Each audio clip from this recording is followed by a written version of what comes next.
자, 계속 보도록 하겠습니다. 방금 살펴봤듯이 보통 우리가 쓰는 그런 내연기관, 그죠? 뭐 자동차 엔진이나 아니면 발전기 돌리는 그 터빈이나 아니면은 비행기에 쓰는 제트 엔진 같은 거 전부 다 내연기관에 속하고 그것들의 효율은 카르노 효율에 의해서 근본적인 제약을 받는다. 이제 그거죠.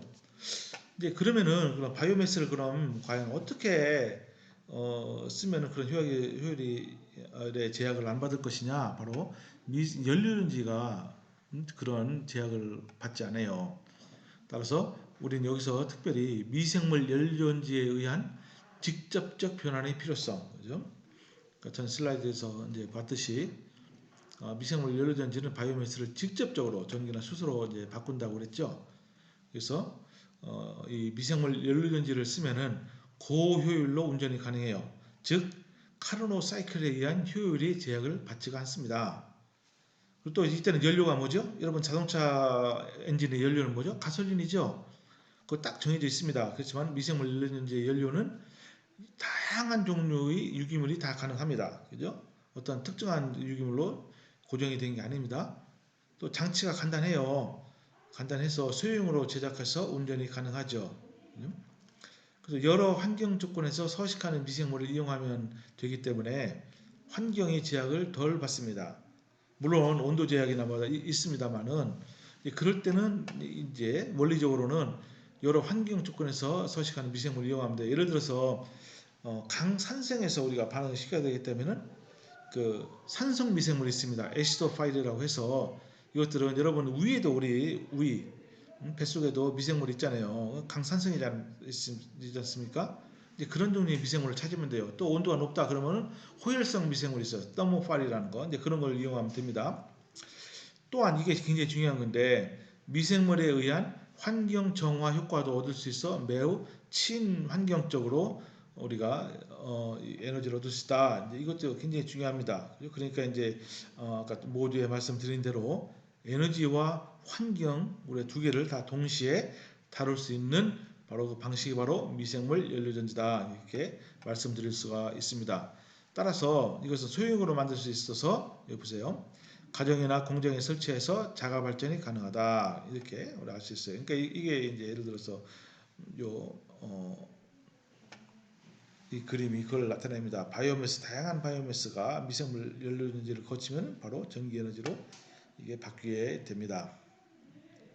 그래서 미생물 연료전지는 일반적인 연료전지의 한 일부분이라고 할 수가 있습니다. 연료전지라는 게 뭐냐면은 연료를 직접적으로 연료전지를 통하게 되면 연료가 전기에너지로 바뀌게 되는 이제 그런 장치가 연료전지예요. 그죠?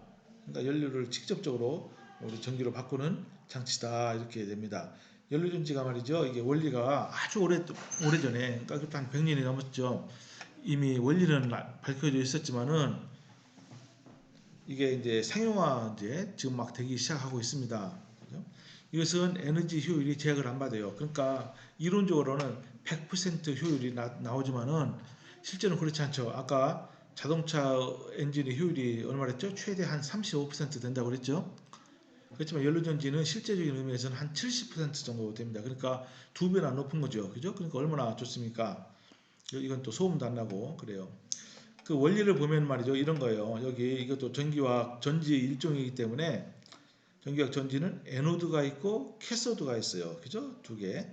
그 요 두 전극 사이에 우리가 여기다 부하를 걸어 놓습니다. 부하. 그죠? 여기는 전구도 좋고 여기는 뭡니까? 뭐 휴대폰도 좋고 노트북도 좋고 심지어는 요 장치가 크면은 자동차까지도 우리가 움직일 수 있어요.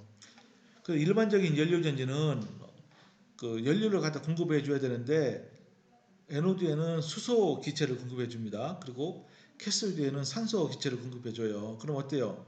여러분 수소와 산소를 반응시키면 물이 되죠. 물. 근데 이것은 직접적으로 우리가 불을 붙여서 반응시키는 것이 아니고 전기화학적으로 반응을 시키는 거예요. 그러니까 수소가 어떻게 됩니까? 산화가 되죠. 그러면은 양성자가 나오고 그죠? 프로톤이 나오고 전자가 나옵니다. 그래서 전자가 여기 에노드로부터 외부 회로를 통해서 캐소드로 이동이 됩니다. 그 캐소디는 뭐가 이제 도달하죠? 외부 회로를 통해서 전자가 도달하고 용액을 통해서 양성자가 도달하게 됩니다. 그리고 외부에서 산소를 공급해주면은 여기 인터페이스라고 그러는데 전극 표면에서 산소, 양성자, 전자, 그죠? 이런 전자가 반응해서 물이 나오게 됩니다. 그죠? 이걸 보고 이제 우리가 수소 연료전지다 이렇게 얘기합니다. 왜냐하면 산소는 공기 중에서 얻을 수 있기 때문에. 그죠? 이거는 어때요? 이거는 아주 이상적이죠. 그죠? 왜냐하면은 여기는 CO2가 안 나오기 때문에 그렇습니다. 그래서 이걸 개발해서 처음에는 이렇게 휴대폰까지 돌리려고 했어요. 노트북. 그죠? 근데 이제 뭐 이런 것보다도 현재는 여기 자동차 엔진으로 이 연료전지를 사용하려고 하고 있습니다. 우리나라가 이 연료전지 기술이 상당히 앞서 있어요. 현대 자동차에서 이 자동차용 연료전지를 지금 오랫동안 개발하고 있습니다. 그래서 시제품을 내놨죠. 물론 가격이 비싸지만은 혹시 현대자동차에서 내놓은 연료전지 자동차를 수소차라고도 하기도 하는데 그 이름 아세요? 넥소라는 자동차예요. 넥소, 그죠? 예. 그래서 이게 물론 비쌉니다만은 이것도 지금 시판이 되고 있고요. 그리고 이것을 진짜로 아주 크게 만들면은 이렇게 기존의 그런 발전소도 대체할 수가 이제 있습니다. 원리적으로 그렇다는 거예요. 물론 이게 일부 이제 시험이 되기도 했는데 아직까지도 본격적으로 연료전지 발전소는 아직 만들어지고 있지는 않습니다만은 가능합니다. 충분히. 그래서 일반적인 연료전지를 우리가 화학연료전지라고도 하는데 이때 연료를 뭐 쓰느냐 대부분은 수소를 씁니다. 수소. 그죠? 수소와 산소를 써요. 그렇지만은 또 이제 수소 말고도 다른 연료가 있어요. 메탄올, 그죠? 그래서 쓸 수도 있습니다. 다른 탄화수도 쓸 수 있어요. 근데 지금까지 압도적으로 에노드에서 수소를 산화시키는 반응을 씁니다.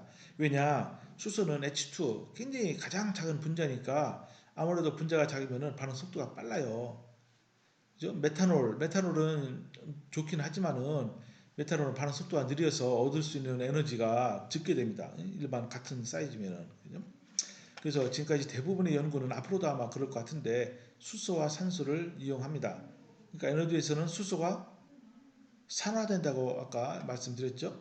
그러니까 수소가 산화되면 어때요? 이게 양성자와 전자가 되고 캐소드에서는 산소가 환원이 됩니다. 즉 산소가 여기 에노드에서 생산된 양성자와 전자를 고스란히 받아서 물이 되죠. 그래서 이걸 두 개를 더해버리면 어때요? 이게 수소가 산소랑 반응해서 물이 되는 거예요. 그죠? 단 그냥 공기 중에서 이것을 불 붙여서 태우는 것이 아니고 이렇게 전극을 이용해서 전기화학적으로 태우는 거죠. 그죠? 근데 그것만 다릅니다. 그러면 전기화학적으로 태우면은 뭐가 나오느냐? 열도 나오고 동시에 전기 에너지가 이렇게 나오는 거예요. 이론적으로는 1.23V가 나오게 됩니다. 그냥 단순히 수소를 틀어놓고 불을 붙이면 절대로 하지 마십시오. 위험하니까. 그것은 뭐가 나오죠? 전기는 안 나고 열만 나오는 거예요. 그죠? 그렇지만은 연료전지를 이용하면은 전기 에너지를 얻을 수 있다. 근데 이것이 이제 아주 결정적인 문제가 여기 하나가 있습니다. 문제점이 뭐냐? 산소는 공기 중에 얼마든지 존재하나, 그죠? 20%가 조금 넘죠. 수소는 그렇지 못해요. 수소는 H2로 공기 중에 거의 없습니다. 다 화합물 형태로 있죠. 물, 그죠? 그렇지만 물은 굉장히 안정하잖아요. 물에서 수소를 얻으려면 어떻게 되겠어요? 여기 또 에너지가 들어가는 거죠. 전기 분해할 때 에너지가 들어가죠. 그러면 안 된다는 거예요. 그런 식으로 얻으면은 이것이 역반응이기 때문에 거기는 더 많은 에너지가 들어가죠. 그래서 수소를 생산하기 위해서는 다른 물질을 수소로 변환시켜야 된다. 이런 과정을 reforming이라고 합니다. reforming, 그죠? 이 과정에 에너지가 필요하며 따라서 전체적인 에너지 효율이 감소하고 수소를 생산하기 위해 주로 화석 연료와 같은 탄화수소를 이용한다. 이게 현실입니다. 현실. 비록 밖에서 에너지를 써도 되지만은 어쨌든 수소를 얻어야 되면은 이 화석연료 있죠. 그죠? 화석연료를 개질을 합니다. 개질. 리포밍을 우리말로 개질이라고 해요.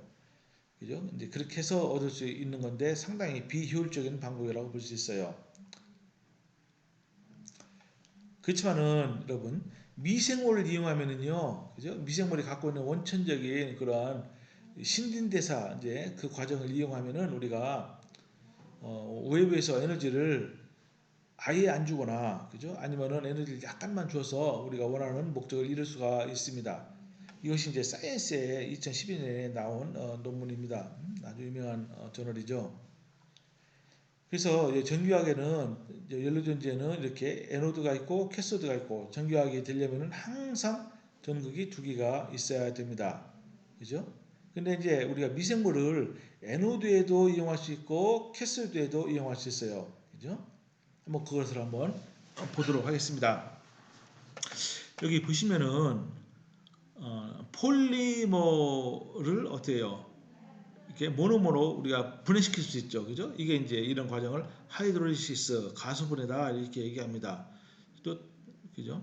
그럼 어떻습니까? 그래서 일단 모노머 그죠? 단량체가 얻어지면은 이걸로부터 뭘 만들 수 있어요? 다른 우리가 유용하게 쓸 수 있는 유기산이나 알코올들도 만들 수 있고, 또는 발효를 시켜서 물을 만들 수 있어요. 또 수소도 생산할 수가 이제 있습니다. 이런 과정은 에노드에서 일어나게 되죠. 이것은 이제 저희 관심사는 아니고요. 또는 이렇게 에너지에서 아세테이트 또는 프로피오네이트 또는 비오트레이트 같은 물질을 미생물을 이용해서 분해를 합니다. 그럼 어떻게 되죠? 이것이 이제 제 연구 주제랑 이제 여기 딱 맞는 겁니다. 저는 처음에는 아세테이트를 주로 사용했어요. 그럼 이게 어때요? 미생물에 의해서 이게 산화가 되는 겁니다. 미생물이 여러분들 기질을 다 흡수해서 섭취해서 그걸 분해하는 거죠. 그 분해 과정을 뭡니까? 전기학적으로 보면은 산화예요, 환화네요. 산화죠, 산화. 그러니까 어때요? 미생물이 이런 유기물을 산화시키면은 결국은 나오는 게 뭐냐? 완전 산화가 될 때 CO2 이산화탄소가 나오고, 이때 양성자도 나오고 전자도 나옵니다. 그죠? 그래서 이 전자가 외부 회로를 통해서 캐소드로 이동하게 되는 겁니다.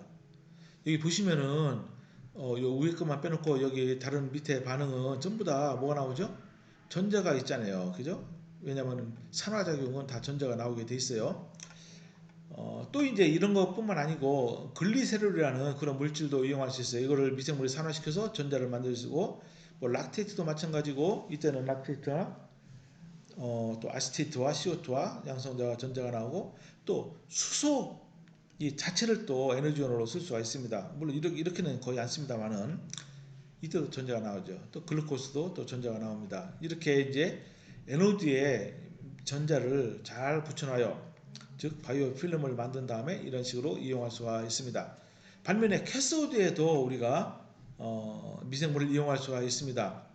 캐소드를 뭐라고 그러죠? 환원 반응이 일어나는 전극을 캐소드라고 그럽니다. 그래서 그럼 환원 반응이 캐소드는 어떤 반응이 일어나냐? 아까 말한 대로 산소가 양성자와 전자를 받아서 물이 되는 거, 그죠? 이때 미생물이 관여할 수가 이때는 미생물이 관여하는 건 아니죠, 그죠? 그렇지만은 산소가 전자를 두 개 받아요. 이 경우에는 이제 산소 하나에 이제 네 개인데 두 개를 받으면 뭐가 되냐면은 이때는 과산화수소가 돼요, 그죠? 또는 질산이 여기 있습니다. 질산이 환원될 수가 있어요. 그죠? 질산염, 그죠? 이 환원되면은 질소가 됩니다. 이것도 굉장히 중요합니다. 이런 과정을 탈질화 반응이라고 해요. 디나이트리피케이션, 그죠? 그런 과정에 의해서 질산을 질소로 환원시킵니다. 이거를 수용액에서 없애는 게 중요해요. 왜냐하면 질산염은 뭐죠? 질산 이온은 말이죠. 영양소예요. 그러니까 이것이 수기의 농도가 높으면은 미생물이 막 번식합니다. 또는 이 캐스에 대해서 이산화탄소가 환원이 될 수도 있고요. 또 프로톤이 환원이 됩니다. 이 과정이 굉장히 중요합니다. 이것은 또 따로 미생물 전기분해 전지에서 자세하게 다룰 겁니다. 또 하나는 물 자체가 이렇게 환원이 되는 경우인데, 이런 경우는 미생물을 이런 식으로 이용할 수 있는데, 이거는 별로 보지 못했고, 또 마지막으로 글루코스가 또 환원이 돼서 이렇게 다른 물질이 될 수가 이제 있습니다. 이런 식으로 우리가 미생물을 전기학적으로 이용할 수가 있다. 다양한 반응이 존재한다. 것을 알 수가 이제 있습니다.